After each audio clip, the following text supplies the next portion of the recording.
Hey, what's up? Zach here, and today I got the all-new Nike Precision 8. And there's just all sorts of oddities in this thing, just in the uppers and just in some of the function of the uppers. Not even getting into the midsole yet, some weird numbers for sure. Now starting off in the uppers, remember this is a budget shoe, well within the budget category, and so really no more evident is that than in the uppers of these things. As you can see in the forefoot, it's basically just all, knitted textile here, and there is actually quite a bit of padding underneath. You can see here on the overhead. If you look at this thing on the breathability test, yeah, fog's getting out of the sides of the tongue, but nothing in the forefoot. I kind of thought, it looked like more jersey material. I kind of thought you would maybe get some egress from here, but it just wasn't the case. As you go into the tongue, you do have like 3 layers of padding going through the vamp and then up here into the ankle. There's just 2 thick layers of padding, and lace irritation was 0. It is a mid, so lace irritation absolutely 0 on these things. The tongue is gusseted very well, which is not something you can say for some other shoes. And then you do have some internal stitching here as well for more containment, right? The lace line's reinforced, so that is really nice. One thing I also noticed though was heel slippage was mild, which, in a lot of shoes you'd say like, okay, yeah, that's nice, whatever. But in these ones, come on, look how much material is around them. They're more mids. They look like they should be super containing in terms of heel slippage. The other thing is there is padding. There's padding that goes midway. It is not unpadded, but it's like you do have stitching all the way through in the back. Along the sides, you have paneling, and that paneling is then stitched. And then you do have just really high-walled rubber that comes up on the medial side, which we'll get to in the midsole section. But just suffice to say, all in all, it's a bulky shoe in the uppers. It feels very bulky, which when we get into the fit section, that just remember that word. It doesn't feel like it has a ton of volume in there, but for that, like I said, you're still gonna get a little bit of slippage. Now, that's not a huge deal. It's mild, but it's not what I would have expected. All right, beginning in the midsole teardown. First, before I tear it down, I wanna show you something. So see how I mentioned this in the upper section, this rubber that kind of comes up over the shoe. We've seen this silhouette before in some Nike shoes. It's kind of wave silhouette. But when I first got these out of the box, I really didn't know anything about them. I thought, okay, they're trying to case the midsole in rubber, kind of like the Jordan 40, get more containment from there. I put it on. I'm like, man, this is really containing. This is great. The torsional stability is really good. Look at them here. So push this out of the way. That is out of this world. I'm like, man, for rubber, rubber can give some real good stability, but even for rubber, that's pretty good. And then here, it's decent. It bends appropriately, no problem at all. That torsional stability, I thought maybe it's full length. We talk about the fit, the inflare, maybe that's something to do with it. And I thought, Nike's really kind of going to this rubber casing thing, and they're just making the rubber thicker, but I'm like, the shoe's not that heavy. And then I look inside of it, nope, there's a top-loaded double thick shank, on a budget shoe. And so they did the rubber casing on the medial side, and they did the top load. No wonder this shoe feels so torsionally stable. It's really incredible. You look at the tensiometer, it takes 67 newtons to get that thing to 45 degrees, and that's because of the rubber. That's because of all the casing, the rubber, and the full length tread pattern. So that's that, and just the fact that there's a decent slab of foam in the forefoot. The foam's a little bit more dense in there, and so there's really nothing else magical about the shoe, right? It's just one big slab of foam, and then you've got the top-loaded shank. But it goes to show you, it's not a money thing. It's not a cost thing. This is a budget shoe. Right? And you've got their, you didn't even need this. It's cool to see. You didn't need it. The question is, on the Jordan 40, we put all that stuff around it to case the midsole, to case that Zoom X and the Zoom. Why wouldn't you do something like this? This is simple. It's effective. You don't even need the double. You can just put a simpler shank on this, right? You don't need to do this. You can put a simple little butterfly shank. And then instead of all the casing of that rubber that makes that shoe so just stiff in the beginning or heavy in the beginning, and then breaking down over time, you just do a little bit of wave pattern like this one was. And this is great. This is simple. It's effective. Yeah, and speaking of that midsole setup, look at it on the bound tight test, 33 centimeters in the rear foot, 33 in the forefoot. Previous precision shoes have been Renew foam in the 7s. Compared them to each other, the foam looks pretty similar. You see that a little bit of cookie dough, but all those kind of plasticky, shimmery pieces on the microscope, that's usually how you can tell it's more of an eTPU foam, or at least has a rubber or an eTPU component to it. They didn't say exactly what it was, but typically the budget models, this low are gonna be Renew foam, and kind of feels like Renew foam underfoot, which to me is fine, it's consistent. So like I said, if you want the torsional stability, this is, yeah, very, very good.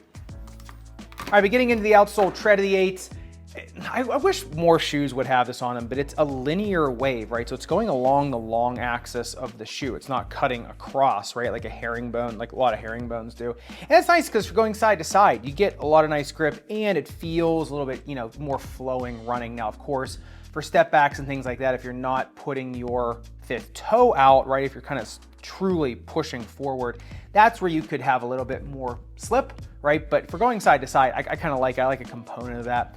Just something different. You don't see the linear wave as often. Now, this thing on the grip test ramp slips at 37 degrees, which is kind of right there, kind of average, middle of the road.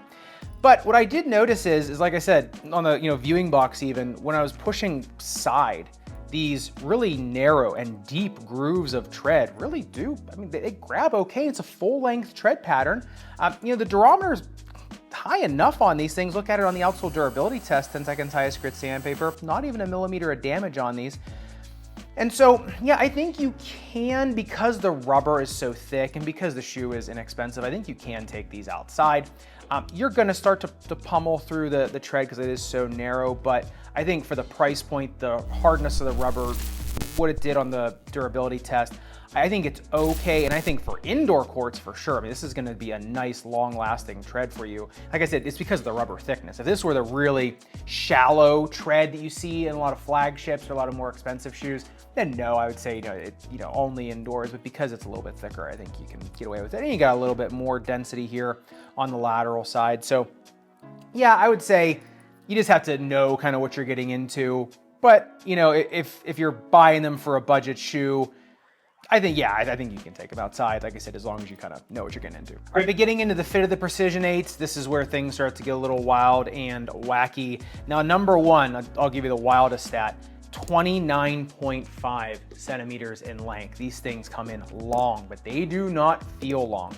Number one, they have a 9.6 centimeter metatarsal width, a 9.4 centimeter only toe box width, a toe box taper of 38 degrees, so a little bit more, and then inflare of only 8 degrees. You can kind of see it, it's pretty mellow. So a lot of contradictions in here. What I would say is in the beginning I was saying how it feels low volume in here, and there's not a ton of padding in the forefoot, but it just does feel super low volume in the shoe, and I think it was because of how much it's just tapering and tapering and tapering. And then the materials up here just aren't the most forgiving things on the planet. The thing is when it breaks in, it's gonna start to feel more and more floppy. I could feel my toes pretty far from the top, but it didn't feel long, just because of that you were kind of scrunched in. So this shoe does not feel long, especially at first, because the materials, like I said, a little stiff, more unforgiving. So I would say a narrow and medium foot.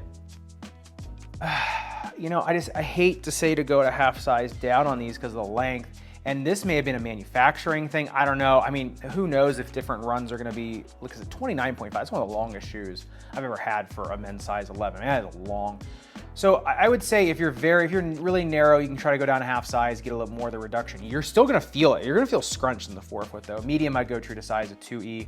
I would try to just break them in. You can go up a half size on them. They're just going to be floppy, right? They just might be a mismatch for the 2E and the 4E. This is honestly one, when they're not wide and long, like when they're more on the narrow side and long, it's really hard to size, because going down is gonna, you're gonna get those millimeters of difference in the width, and it's gonna scrunch you in more. So this is more, to me, a narrow and medium footed shoe. Medium, if you can stomach going down, then you're gonna get at least, but you're gonna scrunch those toes into the forefoot, put it that way. You're gonna scrunch. So the barefoot police are gonna come get you. So just, be aware of that. And speaking of all the weird stats in the Precision 8, we are gonna be diving deeper into some of these oddities in terms of fit and in terms of mismatches in fit and shape and why things happen the way they are. In the weekly members only live streams, usually we take one big topic, kind of dive a little bit deeper from the week in shoes. There's usually always one question or one thing you just didn't get to in the videos because it would just take too long. They're much longer conversations. So if you want to check out this week's members only video week in shoes, make sure you click the join button down below. Last week we did the Curry move from Under Armour to who knows where to Curry brand independent.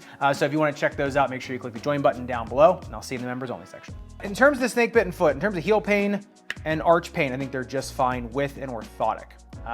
Renew foam, or Phylon for that matter, you know, it's good, it's okay when it's new, but it can get a little bit brick-like after a little bit when you start sweating in the shoe and you start compacting and it's packing down, packing in, so whatever the phrase is. And so, yeah, I mean, it's not that compliant. So I'd say with an orthotic, I think it's all right. It's not the best thing on the planet, but if you have an orthotic. Arch pain, I mean, top-loaded plastic shank, absolutely fine. In terms of forefoot pain, I think it's a no-go just because of, you know, how much it scrunches into the shoe.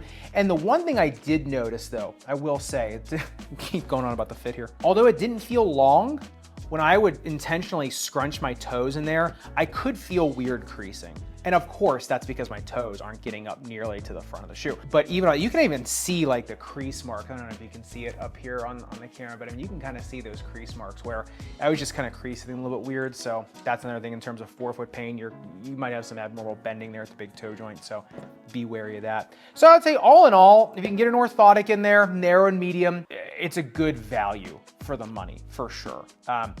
The thing is though, as other Nike shoes get into this price range, especially the budget shoes, they will kind of get into that $8 price range or even less. So, but I would say for a newer model, if you want something mid with good torsional stability, especially like for an ankle sprainer, I thought I could maybe try to roll these pretty easily. They are pretty stable. And it's not because it's a mid, of course, but there's not I mean, there's a little bit of a clip here. I mean, the littlest of clips out here, but it's because number one, only an 8-degree in flare. So that's not bad at all, you know, so it's nice and straight, but then also just because torsional stability here and because of the rubber. So yeah, I mean, it's not, like I said, it's not the worst thing in the world for a lot of things. It's just, you have to want Renew foam. You gotta be the right shape and size foot. That's pretty much it. So love to hear your thoughts in the comments down below. And speaking of budget shoes, you wanna see my 5 favorite budget shoes you know, for this year. No, these did not make the list. So if you wanna see my top 5 favorite budget shoes, make sure you click into this video right here. I'll see you in the next video.